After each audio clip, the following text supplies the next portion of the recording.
Meow, meow, meow, meow, meow. Iyak ang mga banwagon dyan, no? Ang pumusta sa Rockets mga dol, iyak, ulam kayo ng sardinas.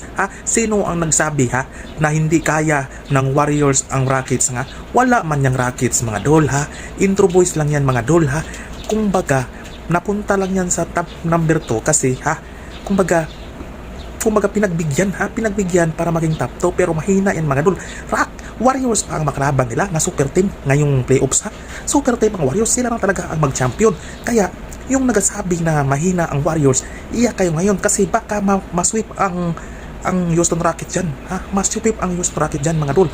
Mark my words, mahina ang Rockets. Tingnan nyo ang laro mga dol, kahit maliliit ang Warriors mga dol, pero King Stephen Curry pa rin ang dumurog sa Rockets mga dol, hindi mapipigilan si Stephen Curry mga dol, nga siya na talaga ang finals MVP ngayon mga dol. Mark my words.